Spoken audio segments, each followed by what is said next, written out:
Hello everyone, welcome to Advanced Knowledge Systems and a warm welcome to AKS IAS Academy, and it offers examination coaching for UPSC CSE, State Public Service Commission, SSC Combined Graduate Level and CLAT examinations. And about me, I'm Sandeep Bhushan and I take up the analysis of the Hindu newspaper, that is of today's 12th May 2021. And throughout my session, I would be emphasizing on the keywords and the key phrases from the Hindu newspaper, wherein we will identify the factual, analytical and conceptual questions which are critical for UPSC Prelims perspective. And while you imbibe the keywords and the key phrases in your answer writing for the mains examinations, your answers for mains would be precise and concise, and therefore you would score higher marks in the mains examinations. So this session at AKS IAS Academy will certainly help you to crack both the prelims as well as mains for the year 2021. And before we get into the DNA of the newspaper, we would be focusing at the quote of the day, and the quote of the day says that never stop doing your best because someone doesn't give you credit. So do not wait for someone's credit which for you are wanting for, but what is important is you go ahead with your best. Never stop doing your best just because someone doesn't give you credit. And now we'll look into the DNA of the newspaper, and here we would be discussing about the keyword, the positivity rate. So this is a keyword which the entire country is worried about in regards to the COVID-19 pandemic situation, wherein the positivity rate is increasing. And the Director General of ICMR, that is Indian Council of Medical Research, Balram Bhargava, has said that the national COVID-19 positivity rate is at 21%. And the 734 districts, out of the 734 districts, 310 districts have reported the positivity rate which is greater or equal to the national average of 21%. So this is a cause of concern, and which has been made a statement by the Director General of ICMR saying that the positivity rate, that is the national COVID-19 positivity rate, is at 21%. And he has also made it very clear about the testing in regards to the RT-PCR and RAT, that is rapid antigen test. In regards to the RT-PCR test, the Director General of ICMR has spoken about the capacity what the country has is per day is 16 lakh per day in regards to the RT-PCR, reverse transcriptionist polymerase chain reaction. We have the capacity of going ahead with 16 lakh a day. And in regards to the rapid antigen test, the capacity what India possesses is 17 lakh a day. And in regards to he has also mentioned in regards to the test being conducted on April 30, that is the test which have been conducted on April 30 is 19 lakhs 45,299 tests. And this number of the tests which have been conducted on April 30, 2021 is the highest ever test in the world. So this is the point which we need to focus, that the number of tests being conducted on April 30, 2021 in India is the highest number of tests being ever conducted in the world. And in regards to the focus was made in regards to the RT-PCR test and RAT test and the national COVID-19 positivity rate, which stands at 21%. So please do understand, as of now, the national COVID-19 positivity rate is at 21%.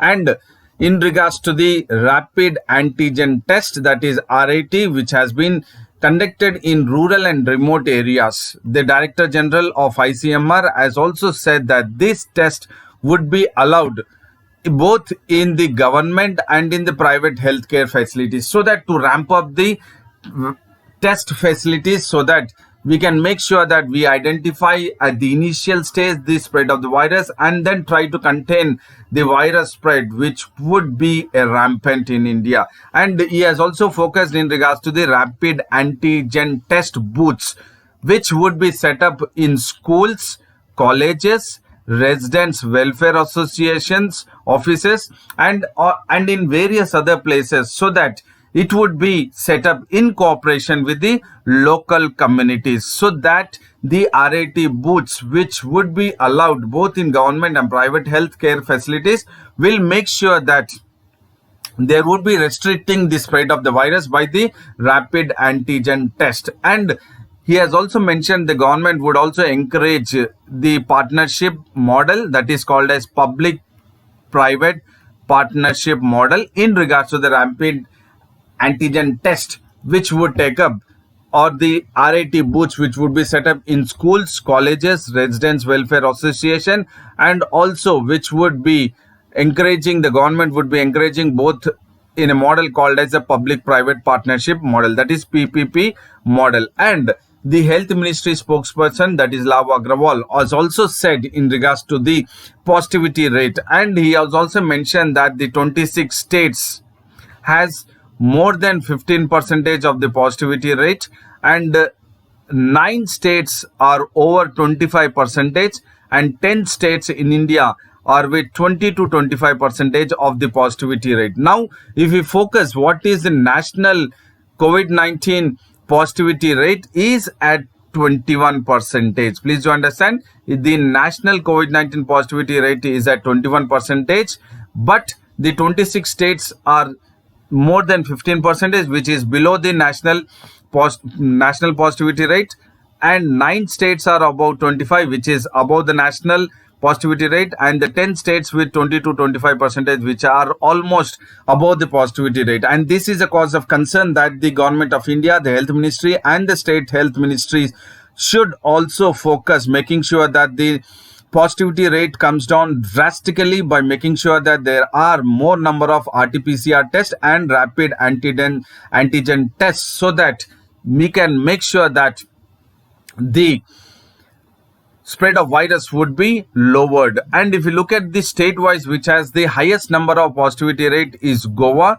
with 49.6%, followed by Puducherry, which is of 42.8%, and West Bengal with 34.4%, which is absolutely almost double the national COVID-19 positivity rate. And these states have to be taken into consideration, that there would be more of the test being conducted, that is RT-PCR and the rapid antigen test. And also along with this, there has to be a massive vaccination drive or immunization drive to restrict the spread of virus.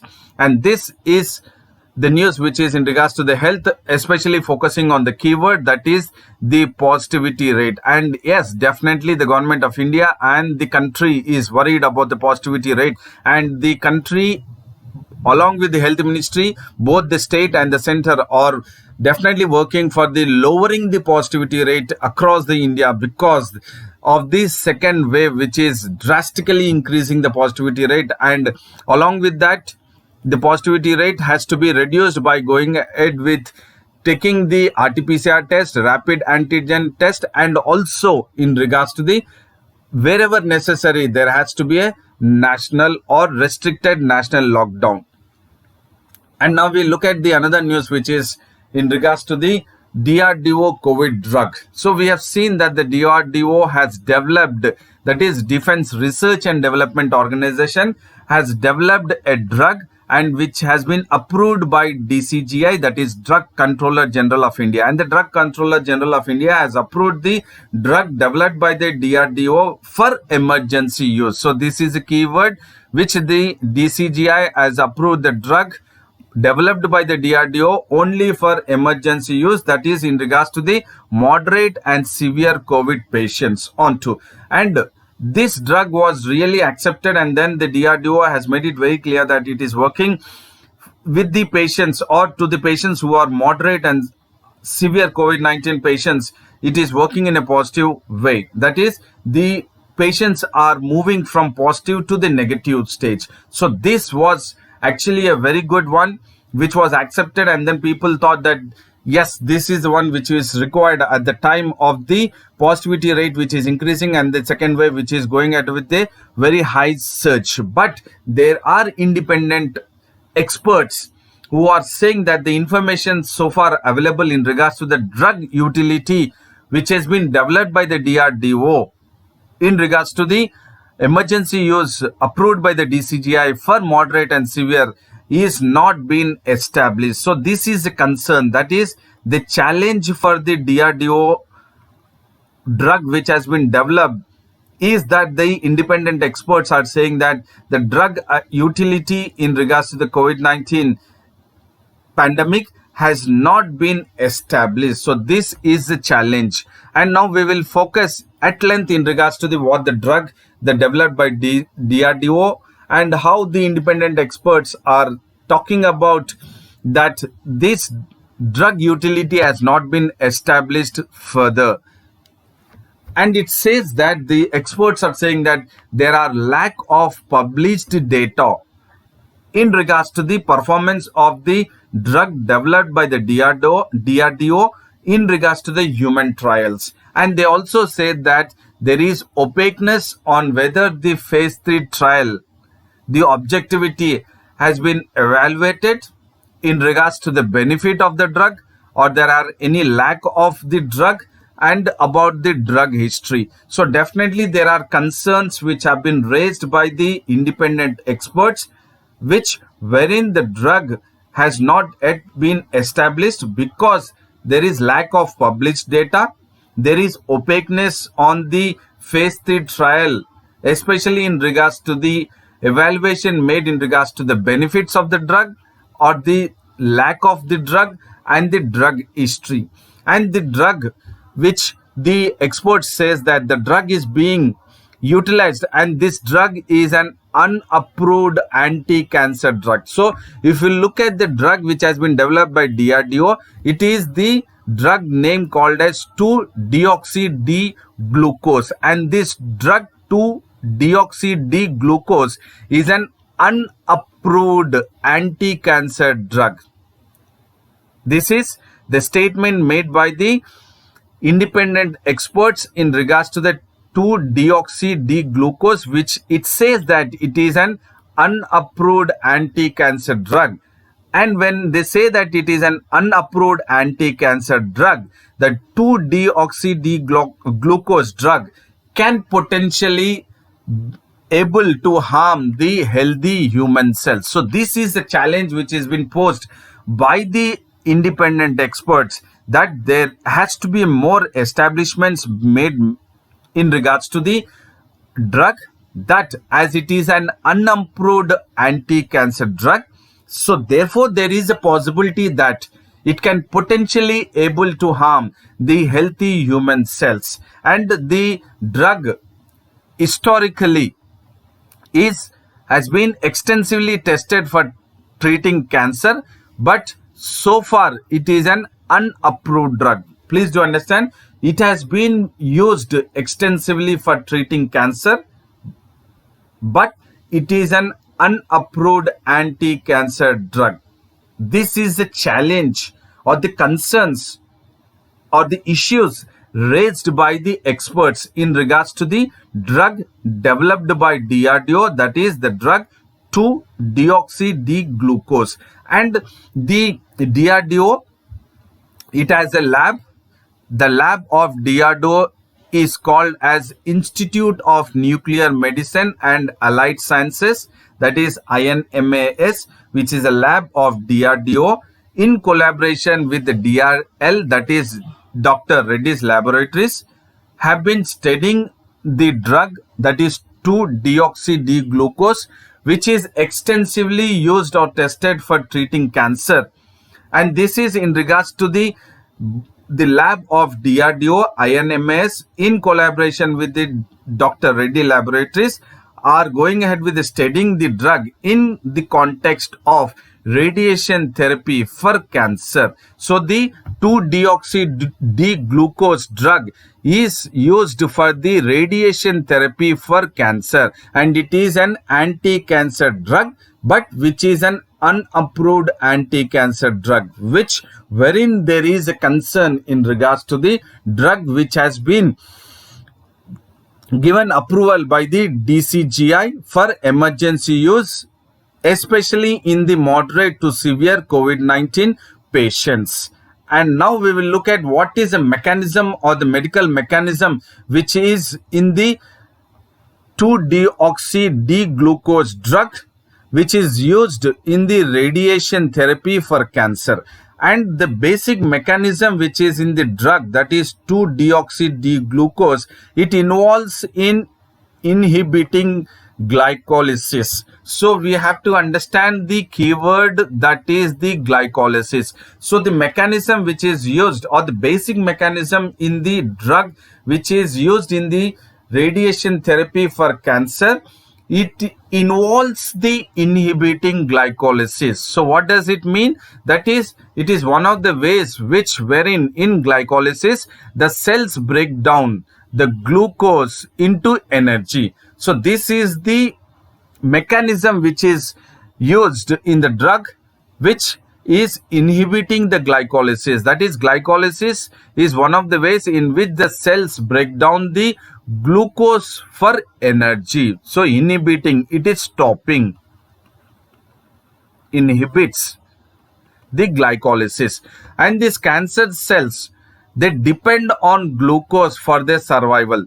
As the cancer cell depends on the glucose for the survival, that is, the cancer cell survival is dependent on the glucose, thereby the basic mechanism of the drug is inhibiting the glycolysis. What does it do? It stops the glycolysis. What does the glycolysis means? The cells which break down glucose for energy. So the cancer cell depends on glucose for the survival, and hence this mechanism which wherein once this drug, that is 2-deoxy-D-glucose drug, is tagged to the human cells, so therefore this drug will restrict the cancer cell growth. Why? Because the cancer cell depends on glucose for their survival, and in turn the glucose cell breakdown glucose for energy doesn't take place because there is an inhibiting of glycolysis in the basic mechanism of the drug, that is 2-deoxy-D-glucose drug, and thereby it can restrict the cancer cell growth. So this is a basic mechanism which is in the drug 2-deoxy-D-glucose, and this approach is used to starve and kill the cancer cell because it is restricting the cancer cell growth. Why? Because the cancer cell depends on glucose for the survival, and in turn what the basic mechanism of the drug involves, it inhibits the glycolysis, wherein the glycolysis which involves the cells breakdown the glucose for energy. And in theory this is certainly making sure that it is inhibiting the virus cells also, which is almost entirely dependent on glycolysis. So what is that we are trying to decipher? The basic mechanism which is involved in the 2-deoxy-D-glucose is glycolysis, that is, it inhibits the glycolysis. So there is a sense that as the cells or the drug is used to starve and kill the cancer cells, so there is a possibility in theory that this same mechanism will also work in inhibiting the cancer or the SARS-CoV-2 virus cells too. And why it says that it is also inhibiting the SARS-CoV-2 virus? Because even this virus is almost entirely dependent on glycolysis for replication, that is for multiplication. So therefore the virus cells, that is SARS-CoV-2 virus, is also dependent on glycolysis for replication or multiplication. So the basic mechanism of the drug of 2-deoxy-D-glucose, which involves inhibiting glycolysis, would also work for inhibiting the virus cells to multiply or to replicate. And these tests are being conducted at the CCMB in Hyderabad, that is Center for Cellular and Molecular Biology. In 2020 it has been taken up, the test, and it is indicating that the drug demonstrably it is killing the virus cells, that is SARS-CoV-2 virus, and which has also progressed to trials in people. So definitely DRDO is making a statement that out of the tests being conducted at this CCMB, there is a sense, or it is demonstrating that the drug is killing the SARS-CoV-2 virus, and it is showing a progress in the trials of the people who have been affected by the SARS-CoV-2 virus. So this is the medical mechanism which we have looked at, which is the keyword for conceptual understanding about the basic mechanism of the drug to deoxy D-glucose. So what is the mechanism? It is glycolysis. This is a keyword again. So we have focused this from prelims better understanding and also for the mains conceptual understanding. And now we will focus for prelims perspective and a conceptual understanding of the mains, because there could be a possibility that UPSC might frame a question not on the drug which has been developed by the DRDO and approved by DCGI for emergency use in regards to the moderate and severe COVID-19 patients, but they could also probable that they could ask a question on the process which is involved in the drug, that is 2-deoxy D-glucose drug, which is an anti-cancer drug. So there is a possibility that the glycolysis keyword could be used as a probable question for prelims. So we would be focusing at the term or the keyword glycolysis. If you look at this, the term glycolysis is as originated from Greek word, that means glycose means sugar, lysis means splitting. So it is splitting of sugar which takes place in the concept called as glycolysis, and it is originated from the Greek word. And this scheme of glycolysis was discovered by 3 German biochemists, that is Gustav Emden, Otto Meherhoff, and the third is J. Parnas. And these 3 German biochemists have discovered the scheme of glycolysis, and it is often referred as also EMP pathway. So what does this EMP means? E means Emden, that is the name of the 3 German biochemists. M is Meherhoff.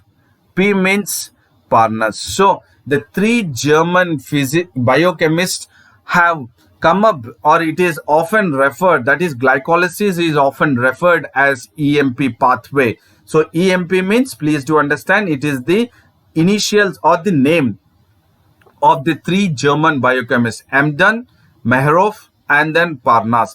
And if you look at the process, what is involved in the glycolysis is that glucose is broken down. This is important, as we have studied or we have looked at that glucose, the cells break down glucose for energy. So this is the concept in the or the process in the glycolysis. So the process is breaking down of glucose, and the once the glucose is broken down, it is broken down into energy. And once it is broken down into energy, this process, that is glycolysis, it produces 2 molecules of pyruvate, ATP, NADH, and water. And now we will focus at the what takes place in the process, or what happens during the process of glycolysis. We have looked at it was producing 2 molecules of pyruvate, ATP, NADH, and water. So we will look at ATP. So what is ATP? It is adenosine triphosphate. So this is a molecule which is produced during the process of the glycolysis, which is broken down, that is glucose is broken down to produce energy. And NADH. So we will look at what is NADH, because these are the keywords which are crucial for prelims perspective, because there could be a possibility that which among the following statements are incorrect in regards to the ATP, which is part of the or which is produced during the glycolysis. ATP means adenosine triphosphate, which is a molecule, and NADH is nicotinamide adenine dinucleotide, and this is NADH. N is nicotinamide, A is adenine, and then D is dinucleotide, and this H is, it stands for high energy hydrogen. So you need to understand what does this NADH means. It stands for what? For prelims perspective, nicotinamide, adenine, and then dinucleotide. H is for hydrogen, and this glycolysis process, which the glucose is broken down, it produces, as we discussed, that pyruvate, ATP, NADH, and also water. And this entire process takes place in a cytosol, which the cytosol is part of the cell cytoplasm, and it can take place in the presence or absence of oxygen, and the glycolysis is the primary step of the cellular respiration, and this glycolysis can take place in the absence of oxygen. When it takes place, the cell takes small amounts of ATP through the process of fermentation. That is, when there is a glycolysis in the absence of oxygen, then this cell, that is a human cell, which breaks down the glucose into oxygen, it takes some amount of ATP, that is adenosine triphosphate molecule, through the process of fermentation. So we have looked at the various probable questions which could be part of the key term or keyword glycolysis for prelims perspective. So please do understand that we need to focus or analyze the information or the news which is in the newspaper, that there is only one term which is being used, that the point which has been raised by the deoxy-D-glucose drug, that it involves, what is the mechanism which involves in the drug is inhibiting glycolysis. So there is necessity that we need to have a thorough understanding about the key term glycolysis. Therefore, I have taken this additional information to provide you that you will not miss a question or a question which could be a probable question for prelims, that you will have a good amount of conceptual understanding about the technical terms of the key term called as glycolysis. Now we'll get into the another news which is in regards to the China's population. So if you look at the China's population growth is at the lowest rate in decades. Right from 1961, if you look at now in the year 2021, the China's population growth is slow when compared to the lowest rate, or it is the lowest rate compared in various decades.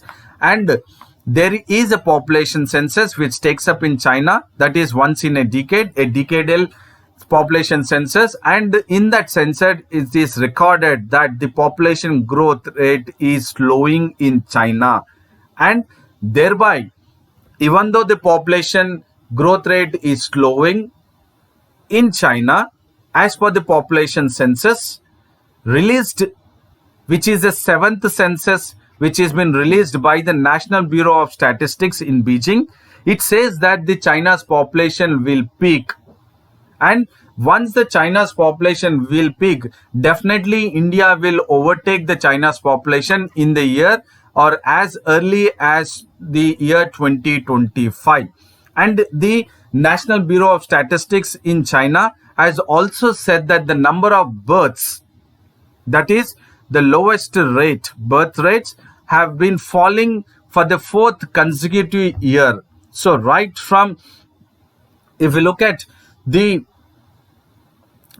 2021, 2020, and then again further back to 2 years also, the number of births in China has been falling, and this is the cause of concern. And this is the 7th census which has been released by the National Bureau of Statistics in China, saying that 12 million babies were born in the year 2020, and the number of the childbirth or the number of births is the lowest since 1961 in China. So why the National Bureau of Statistics is comparing with the number of births, which is 12 million births in the year 2020, is the lowest since 1961. Because if you look at in the year 1961, China was in the midst of a 4-year famine, and China has experienced the 4-year famine because of the Mao Zedong's policy. And the Mao Zedong's policy of 1958 is called as Great Leap Forward policy. Again, this is crucial for mains perspective, that you need to focus what this policy is in regards to, which has made or which has devastated the farm sectors and claimed millions of lives in the year 1961. And now comparing the 1961 4-year famine, which the Mao Zedong has gone ahead with the policy in 1958, that is called the policy called as Great Leap Forward policy. And this policy has devastated the farm sector and in turn claimed millions of lives. And then the number of births was low. That is, now if you look at 1961 to 2021, so the 2020, the birth of 12 million childbirths is lowest since 1961. Why? Because of 1961 or in the year 1958, the policy taken up by the Mao Zedong is the Great Leap Forward policy, which has devastated the farm sector.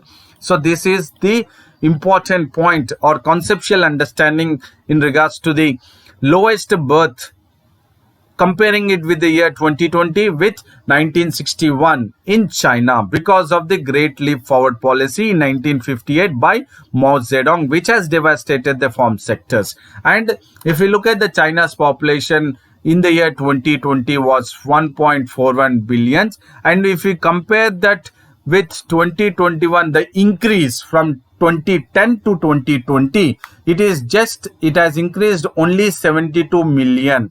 That is, if you look at the growth of the population in the comparing it with 2010 to 2020, that is in 10 years, it is 5.38%. And if you look at year on year, that is average annual growth of China's population is 0.53%. And we need to focus at why there is a decrease in the birth rate or the China's population. That is, last 10 years from 2010 to 2020, there was just 72 million increase or 72 million population which has added to the China's population. And if you look at the slowing growth rate is because of the China's stringent policy, that is the family planning rules taken up by the China, which was the stringent family planning rules, which it has taken over decades, and that is called as one child policy. So this is a key phrase wherein now the China is experiencing the slowest growth rate is because of the consequences of the one child policy, which it has taken up decades. And this involve a range of various restrictions across urban and rural areas. That means our one child policy, which was a China's stringent family planning rules, had various restrictions in the urban areas or the people of urban areas and the people of rural areas. But if you look at the entire scenario of the one child policy, which it has implemented, has evoked concerns or there are challenges by the consequences of the one child policy. The concerns are that there is a rapidly aging society in China, and this would impact the China's labor force, and it fears that China will get old before it gets rich. So this is a key phrase. Whether one child policy has provoked or invoked the fears that China will get old before it gets rich. Comment or critically evaluate. So, one child policy which China has invoked has fears that China will get old before it gets rich is the question which you can take it for mains examination. And if you look at the other side is, after the one child policy, which was a China's stringent family planning rules to restrict the China's population, later on China has loosened the family planning rules and allowed the China couples to have 2 children in the year 2016. That is almost 5 years back, but still the relaxing of the family planning rules and having 2 children in the year 2016 has failed to make any kind of boom that is increasing the population so that it can restrict the rapidly aging society, which can impact the China's labor force, because it cannot, or it has failed to make any kind of boom or mark onto the China's population because of the changing lifestyle and declining preferences, particularly in urban areas, because many of the families or the couples have got adjusted to the one child policy, and now when the China has loosened the family planning rules and allowed the couples for 2 children in 2016. Many of them in the urban areas were not happy with the 2 children, or they were happy with the one child policy and they were not going ahead with having 2 children or 2 children's because of the loosened family planning rules. And this is the one, it failed to mark any boom because of the changing lifestyle and declining preferences, particularly in the urban areas. So look at it, how it impacts, that is the policy framework or the policies taken up by any country, especially now when we are talking about China in regards to the family planning, that is the one child policy, have been ingrained into the minds of the couples of, that is China couples, that they are happy with the one child policy, especially in the urban areas, but they were not really happy, or they were not really happy to go ahead with having 2 children once the China has loosened the family planning rules in 2016. So therefore it has failed to mark the boom, and this would have a negative impact, or it would have a challenge on the aging society and also on the child or the China's labor force. So these are the areas which you can focus and have a very good note in regards to the mains perspective. And now we will focus at the India's growth projection.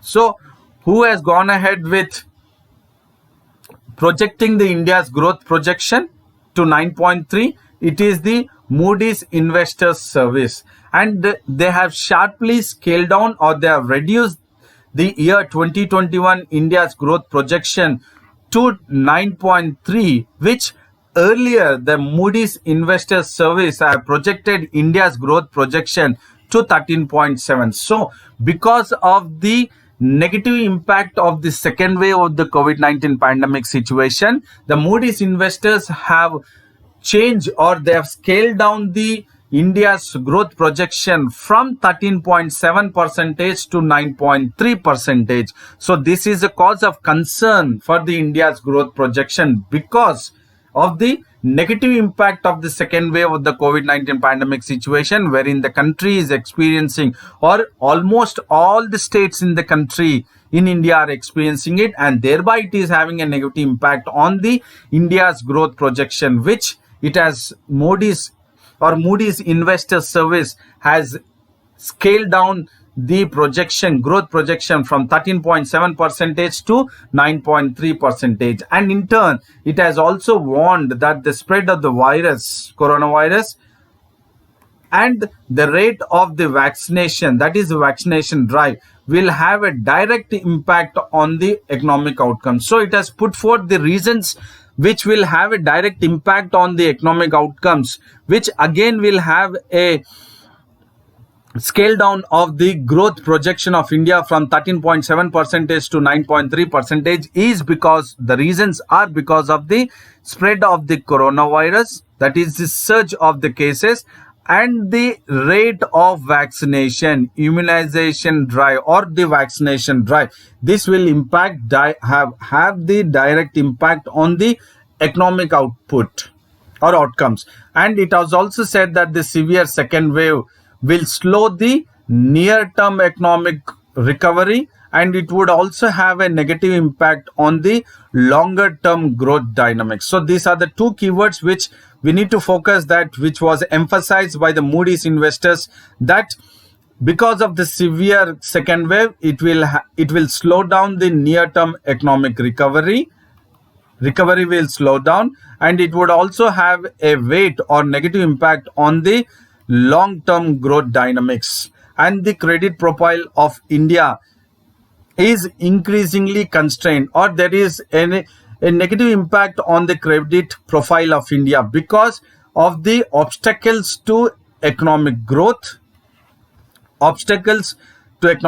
and of having a high debt burden and of weak financial system in India have been reasons or obstacles, and these have constrained the credit profile of India. So the another key phrase what we need to focus is the credit profile of India.